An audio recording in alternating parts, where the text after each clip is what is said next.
Hello, welcome to the first video for the post-production camp. I hope you have a comfortable chair. Okay, so for this first video, what I'm going to do is work fairly slowly so that I can go through the basics of what I do in most of my work. Now, I work in Lightroom 4. Lightroom 4 has some amazing features, so if you haven't upgraded to Lightroom 4, I highly recommend it. I think it's like $170, something like that. Truly worth doing. Maybe by the end of this year too they'll have a Lightroom 5, who knows, but they seem to update fairly quickly and I'll be updating right away. So Lightroom 4 for now. Now this is a file straight out of camera. As you can see, I'm pressing reset, so nothing has been done to it. We're going to work on enhancing the colors within the photograph, and that tends to be what I look to do when I'm working in Lightroom and Photoshop. I'm trying to enhance the colors within a photograph. I like my color, as many of you already know, so if I can enhance it in any way and draw out the color, then that's ideal. Okay, so straight away I'm looking at this thinking, okay, that's a great sky behind. On the day I remember the sun was going down, in the bottom left hand corner you can see that there's orange in the sky. So I want to see if I can enhance that a little bit. So straight off the bat I'm going to drag the highlights down. So I'm going to make those about -80, so that's basically dragging it all the way to the end of the line. And what that does is it brings back the highlights. Then the whites here, I'm also going to drag that down, and as you can see, that has also brought back areas that are white within the photograph. Now if there aren't areas that are white, it actually brings it down to grey. So I'm quite happy for it to do that in that photograph. Now I already have a little bit more of a blue sky up here, just a little bit more, it's a bit darker. Okay, so in order to enhance that a little bit more, I'm going to go down to the saturation area, which is just bear with me, which is in the HSL I should say, area. Okay, so now if I go down to luminance, so I'm clicking on luminance, I've got the blue, and what I want to do is darken the blue. So that's lightening it, that's darkening it. Now be aware when you do that, it's going to darken any blues within the photograph. Sometimes moving the aqua also helps, but not in this case. So now I'm going to go into the saturation and brighten the saturation of that blue, make that blue a lot darker. I'm also going to go into the hue and make sure the aquas are dragged across towards the blue. That stops the ring, which is like a ring in the sky happening. Sometimes you might find that there's a gradient within the sky, which is a semicircle when you drag this across, so that might remove that. Now that I've enhanced the sky a little bit more, let's have a look at the before and after. I'm looking at selectively enhancing things. So I'm going to grab the adjustment brush, and this is the great thing about Lightroom 4. The adjustment brush can now tint. Okay, so I'm going to add a magenta and a little bit of yellow, and I'm going to paint onto the pink bath, and I'm also going to paint onto the balloons.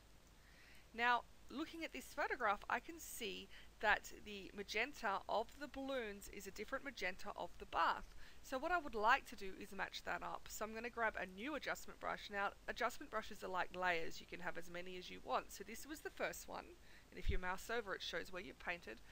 I've got a new one, and I'm going to make this one a little bit more blue and a little bit more magenta. Okay. So now the bathtub is matching the balloons a lot better. However, there we go. That was a little bit too blue. Alright, now that I've done that, I can grab another adjustment brush, and this time I'm just going to saturate that bathtub up selectively a little bit to match the luminance of the balloons. Okay, there we go. Now looking at the grass, that grass could be a whole other different colour. So just for fun and giggles, what I'm going to do is grab a new adjustment brush. So now we have a third one. Oh, no, that one's still working on that one.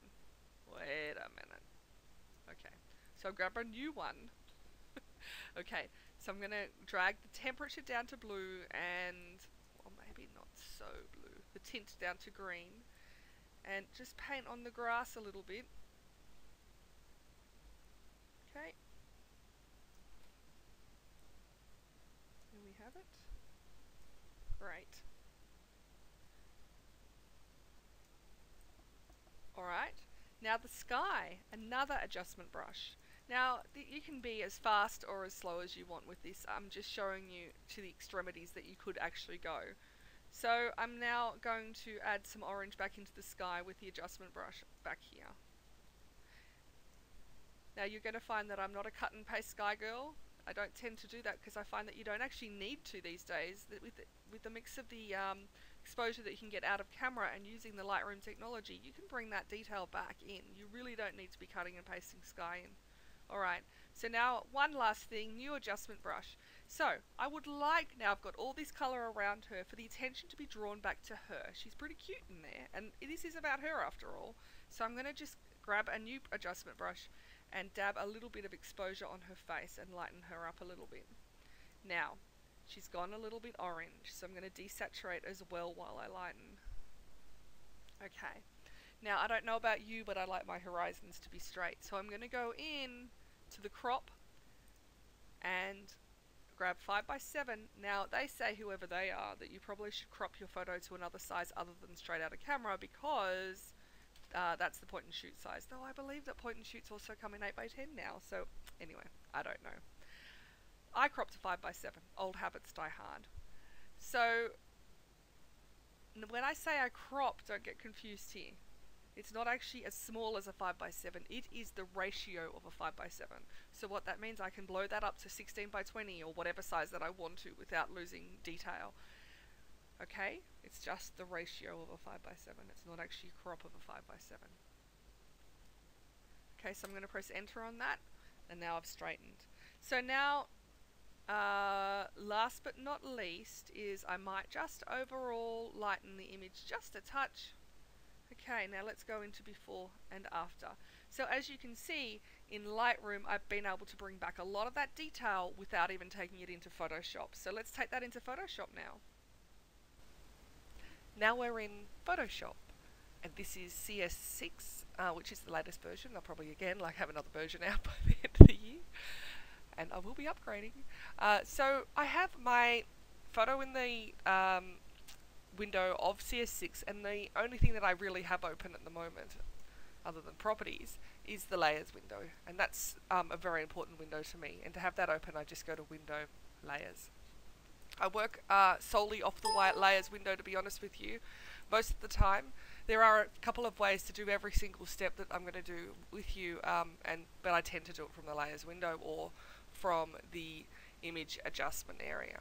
Okay, so my layers window, I have that open. First things first is I'm going to duplicate the layer, and I'll just press OK on that. You can press Ctrl J, that does the same thing for those of you that use the keyboard.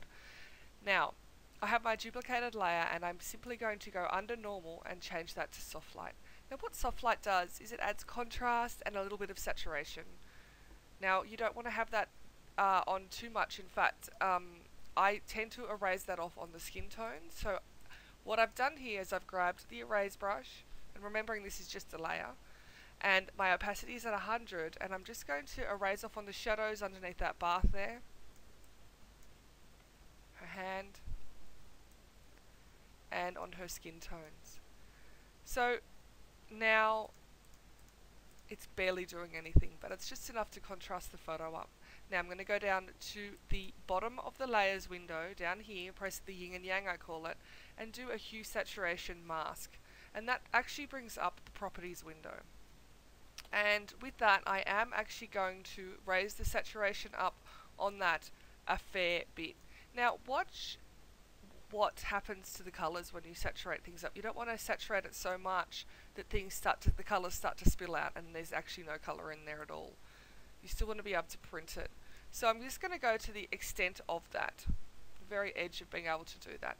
Now, as I did erase off before with the erase tool, this time I can erase off with a mask. So I've got a black color in the foreground color.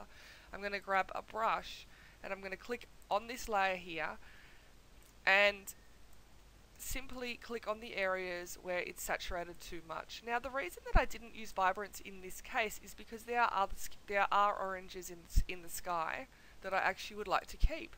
Now, the opacity of my brush is 55%. So vibrance, when you use vibrance instead of saturation, which is another way of doing it, it actually doesn't saturate up the sky. Oh, let me explain that again. It actually doesn't saturate up the skin tone, so therefore the sky wouldn't have been saturated. Much better, Barb. Okay, so now I'm just going to, with a lower opacity of 28%, erase off on the balloons. So that hasn't taken the whole saturation off, but it's taken off a little bit. So there's a before and after. Alright, so I've kept the saturation on the areas that I'm interested in keeping the saturation on. Okay. Now, what I'm going to do is flatten that. Now, they say, whoever they are, that you shouldn't flatten too many times. So if you don't want to do that, don't do it. But apparently it harms the file. But I've found it's fine. I am working off a TIFF, so I think it's fine. Okay, so now I'm going to go down to the adjustment area down here and click on levels. Alright, so now I've got my levels window open. What I'm going to do down the bottom here is the output. This is the area that I tend to work in down here. Now, if you drag that across, it takes away it puts detail back in the shadows and it makes it a bit hazy. If you drag that the other way, it puts grey in the highlights. Really, really handy if you need to put detail back in blowouts where you've accidentally overexposed. Now, I'm going to grab the adjustment brush and just paint over on her because I'd like her to stand out and the area around her to be hazy. I'm going to bring that opacity of that brush up. Okay. So now what it's done is it hazes out the area around her. Okay. Now, what I would like to do is add in a little bit more pink. Now this isn't, I'm not going to make this go onto her skin tones, it will at first. So I have gone in to the yin and yang and selected the channel mixer. And it brings up this window here. Now all I'm going to change is the red. Everything else stays the same. And I'm just going to change the red up to 104. Okay. Now as you can see, it's actually, sorry about that, it's actually made the whole entire image pink. So I'm just going to grab an adjustment brush again and remove that from her skin. Okay. Even maybe from the bath a little bit. So I'm just after picking up that sky a little bit. So now the sky is even more sunset, which it was already there. However, it's just a little bit more of the sunset feel. Okay, so now I'm going to get it ready for the last things to do, and that is I've duplicated the layer, pressing Ctrl J. I'd like to do a Gaussian blur. So I'm going to do Filter, Blur, Gaussian blur. Now there are lots and lots of blurs that you can do. This is the blur that I used back in CS0, so just CS, and I've stuck with it since. Okay, so my radius, I usually have it on, you can have it anywhere because you can reduce the opacity down, but let's just put it on about 22. Okay, well that ended up being 23, but that's alright. Now I'm going to grab the erase brush, and this is important, at 100% I'm going to erase off on her. In fact, I can now get a bigger brush and plane a field in which she is sitting. And this is called reverse sharpening. Now, I tend not to sharpen at all. Now, I do use action, so the majority of things that you see me doing are an action. However, when I have an action and the layers are, there is a sharpening layer within the action, I usually turn it off because I don't actually want sharpening, because most of my clients purchase prints that are very large, and when you sharpen, when they're printed up very big, it can pixelate. So I tend not to sharpen. I can look at that full print later if I am going to do it, but honestly I tend to leave it. I'm not really that keen on sharpening. When you import things into Lightroom, Lightroom already has a sharpen there, and here it is, sharpening. So it's already done a little bit of sharpening when it naturally hits Lightroom anyway. Alright, so I've erased off on the sky, and on the little sweet girl, and on the ground in which she is sitting, and that is barely noticeable, that Gaussian blur, and I'm going to reduce the opacity of that layer down to about 30. Okay, now I'm going to flatten that. Alright, last but not least, Control J to duplicate the layer. These things in the sky bother me, and they're little bits of grass, that's all they are. So I'm just going to remove just some of them. Around the horizon is fine, but I'd prefer them not to be there, so I'm just going to remove those off.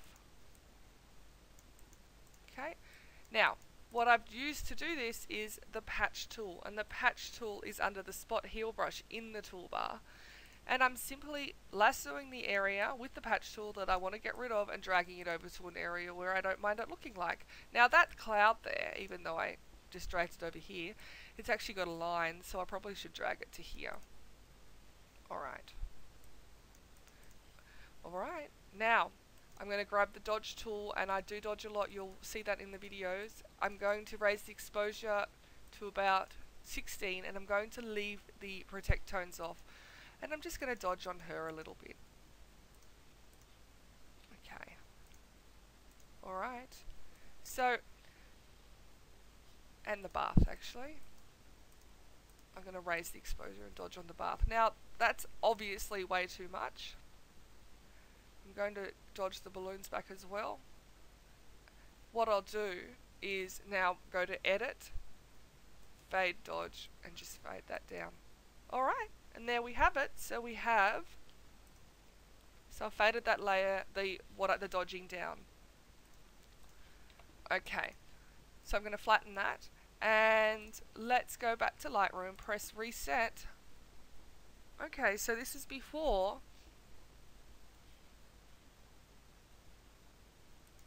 and after. I'll see you in the next video.